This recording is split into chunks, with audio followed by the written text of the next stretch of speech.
Bonjour à tous, aujourd'hui je vais vous présenter la Rolex Daytona référence 116-520. Lancé en 1963, le Cosmographe Daytona a été conçu pour répondre aux exigences des pilotes automobiles. De par son nom et sa fonction, cette icône est liée à jamais au monde des sports automobiles de haut niveau. Plus de 50 ans après son lancement, le Cosmographe Daytona conserve son statut d'icône parmi les montres de sport. Tout commence sur la plage de Daytona Beach en Floride avant de donner son nom à l'un des modèles les plus emblématiques de la marque. La ville de Daytona Beach s'est fait connaître en organisant dès 1903 des courses de vitesse sur l'une de ses plages. De 1903 à 1935, 14 records du monde de vitesse ont été battus sur cette plage rectiligne avec un sable aussi dur que du béton. C'est ainsi que la ville de Daytona Beach rentre dans la légende comme capitale mondiale de la vitesse à cette époque. En 1935, le pilote Malcolm Campbell bat tous les records de vitesse sur cette plage avec un record de plus de 445 km/h. Durant ses exploits, Campbell porte une Rolex Oyster dont il témoignera de son exceptionnelle résistance au choc et aux vibrations dans des publicités de l'époque. Ainsi, le premier témoignage de Rolex dans le domaine des sports automobiles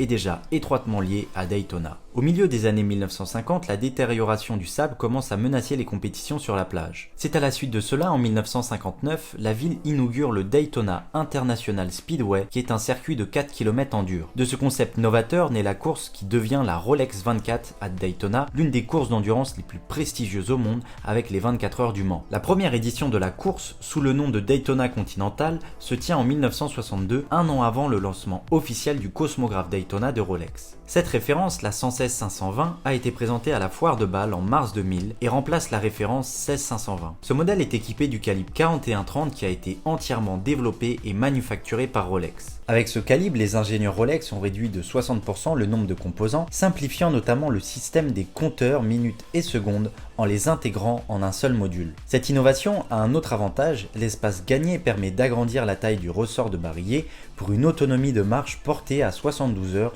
contre 50 auparavant. Il existe aussi quelques autres différences avec la 16520, notamment sur le cadran. La première est le compteur des secondes présent à 9 heures sur la 16520 et désormais à 6 heures sur la 116-520.